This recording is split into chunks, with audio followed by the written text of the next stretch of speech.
आपको यहां के प्रधानमंत्री यानी कि मुगले आजम से बहुत ज्यादा खतरा है भाइयों। इंशाअल्लाह चाहे तो अगर मैं प्रधानमंत्री बन जाऊं तो पूरे देश में मुसलमानों को अच्छे स्तर पर ले जाऊं।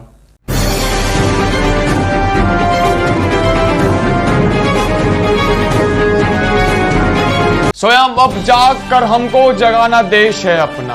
आप सभी देशवासियों को यूटी हिंदुस्तान के फर्स्ट एपिसोड में स्वागत है। साथियों, मैं ये एपिसोड इसलिए लेके आया हूं कि ताकि मैं आपको सभी खबरों का पोस्टमार्टम करके बता सकूं। साथियों, यूटी हिंदुस्तान इसमें सभी एक खबरों का करेगा पर्दाफाश, इसलिए बने रही यूटी हिंदुस्तान के साथ। मेरा नाम अजय सिंह राजपूत, स्वागत करता हूं दोबारा आपको यूटी हिंदुस्तान न्यूज में। साथियों, जैसे कि आपको पता है कि अभी के समय में एक मुद्दा चल रहा है बहुत तेज गति से। एक पेड़ में आग लगता है तो पूरे जंगलों में आग लग जाता है, ऐसा लगता है। उसी प्रकार से पीएफआई एक ऐसा मुद्दा है जो कि हमारे भारतीय समाज के हर एक व्यक्ति को इसके बारे में पता होना चाहिए। साथियों, सबसे पहले पीएफआई के ऊपर एक आरोप लगता है कि वो एक आतंकवादी संगठन है। उसके ऊपर दूसरा आरोप यह भी लगता है कि वो मानव जनसंहार के लिए हथियार सप्लाई करता है और साथ साथ में गोला बारूद बम भी तैयार करता है। तीसरा आरोप किसी और पे नहीं बल्कि राष्ट्रीय स्वयंसेवक यानी कि आरएसएस पे है। अन्य राजनीतिक दलों का कहना है कि आरएसएस एक आतंकवादी संगठन है। मैं आपको सभी के बारे में, इन सभी चीज के बारे में आपको खुल के इस वीडियो के माध्यम से बताने का प्रयास करूंगा। सबसे पहले आप एक रिपोर्ट देखिए। पीएफआई का विस्तार नाम popular front of India Bharat का एक चरमपंथी इस्लामिक गठबंधन था। पॉपुलर फ्रंट ऑफ इंडिया एक भारतीय मुसलमान राजनीतिक संगठन था जो मुसलमान अल्पसंख्यक राजनीति की एक चरमपंथी और विशेष शैली में संलग्न था। हिंदुत्व समूह से लड़ने के लिए गठित इसे भारतीय गृह मंत्रालय द्वारा कानूनी गतिविधियां रोकथाम अधिनियम UAPA के तहत 28 सितंबर 2022 को 5 साल के लिए प्रतिबंध कर दिया गया। पॉपुलर फ्रंट ऑफ इंडिया 22 नवंबर 2006 को 3 मुसलमान संगठनों के मिलने से बना था। इनमें से केरल का नेशनल डेमोक्रेटिक फ्रंट, कर्नाटक का फोरम फॉर डिग्निटी और तमिलनाडु का मनिता नीति परसाई साथ आए। पीएफआई खुद को एक गैर लाभकारी संगठन बताता था। केरल सरकार ने दावा किया कि पीएफआई प्रतिबंध संगठन student Islamic movement of India के एक अन्य रूप में पुनरुत्थान के अलावा कुछ नहीं है और पीएफआई द्वारा आयोजित फ्रीडम परेड पर प्रतिबंध लगा दिया। उच्च न्यायालय ने सरकार के रुख को खारिज कर दिया, लेकिन राज्य सरकार द्वारा लगाए गए प्रतिबंध को बरकरार रखा।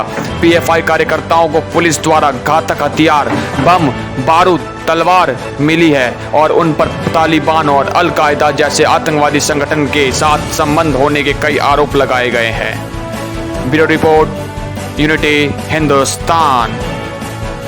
साथ ही जैसे कि आपने इस रिपोर्ट में देखा, इस रिपोर्ट में बताया गया है कि किस प्रकार से पीएफआई एक आतंकवादी संगठन है। इसमें हमें कोई भी, हम इसमें निसंकोच नहीं है हमें कि पीएफआई एक आतंकवादी संगठन है या नहीं। पहले सवालों का उत्तर आपको मिल गया। साथ ही दूसरा सवाल यह भी है कि पीएफआई जैसा संगठन जितने भी देश के युवा हैं, मुस्लिम युवाओं को भड़काता है उनके देश के प्रति, ताकि हिंदुस्तान का फिर से बंटवारा हो जाए। जिस प्रकार से हिंदुस्तान का बंटवारा सन 1947 में बंटवारा होकर पाकिस्तान बना था, उसी प्रकार से चाहता है पीएफआई कि हिंदुस्तान का दोबारा बंटवारा हो।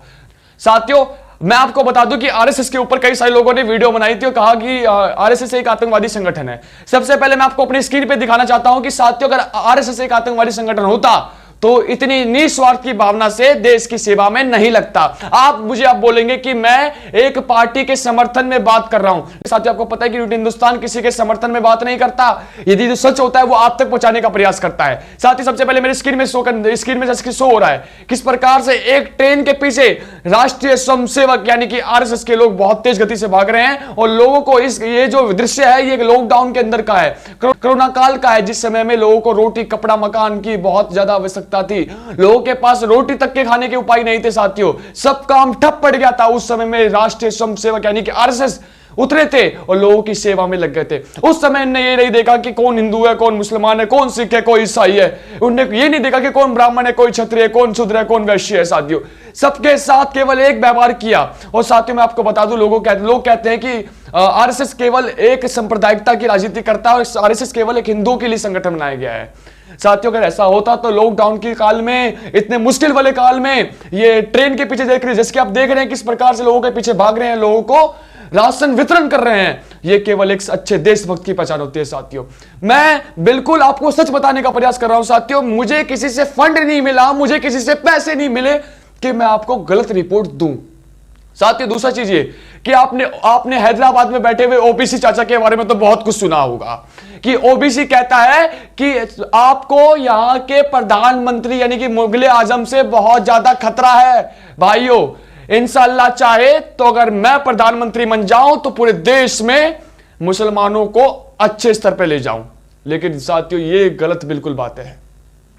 साथियों ओबीसी जो होता है वो आपके माइंड को वॉश करता है। जितने भी मुस्लिम लोग इस वीडियो को देख रहे हैं मैं आपको बताने का प्रयास करता हूं, आप हिंदू होने से पहले, आप मुस्लिम होने से पहले, आप सिख होने से पहले, आप ईसाई होने से पहले आप एक हिंदुस्तानी हैं, आप समझ जाइए। और जो मुस्लिम लोगों को एक टारगेट करते हैं, ये अल्पसंख्यक लोगों को टारगेट करते हैं, ये जातिवाद फैलाते हैं ताकि वोट बैंक इनकी कट सके और लोगों के अंदर में विविधता जो है पैदा होते रहे। साथियों ओबीसी खुलेआम भड़काऊ भाषण देता है और साथ साथ में उसका भाई भी भड़काऊ भाषण देता है कि आपको मुसलमानों को इस देश में खतरा है। अगर आपको देश में खतरा होता तो सन 1947 से लेकर के अभी तक का सफर जो आपका रहता वो दयनीय नहीं रहता। आपके बच्चों को भी रोटी कपड़ा मकान शिक्षा स्वास्थ्य सेवा पेयजल मिलता है और हिंदू के बच्चों को भी रोटी कपड़ा मकान और शिक्षा स्वास्थ्य सेवा मिलता है। जिस स्कूल में आपके बच्चे पढ़ाई करते हैं उस स्कूल में एक हिंदू का बच्चा भी पढ़ाई करता है साथियों।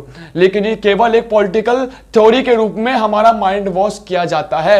हमको जगना पड़ेगा, हमको समझना पड़ेगा साथियों कौन सी पार्टी हमारे लिए बढ़िया है। मैं ये नहीं कहता कि केवल बीजेपी हमारे लिए अच्छी है। बीजेपी, आम आदमी, चाहे कांग्रेस, ये तीनों पार्टी अपनी अपनी जगह सही है और कहीं ना कहीं इनके मुद्दे भी कहीं ना कहीं अपनी जगह सही रहते हैं साथियों। लेकिन मैं आपको बता दूं कौन सी पार्टी आपके हित में कार्य कर रही है। मैं केवल ये नहीं कह रहा कि जो हिंदू की बात कर रहा है आप उसके पीछे जाइए, मैं ये बात कर रहा हूं जो आपकी आवश्यकताओं को पूरी करे आप उसके पीछे जाइए। और साथियों इतना लोभ के पीछे मत भागिए कि आपका धर्म आपके बीच में खतरे में रहे।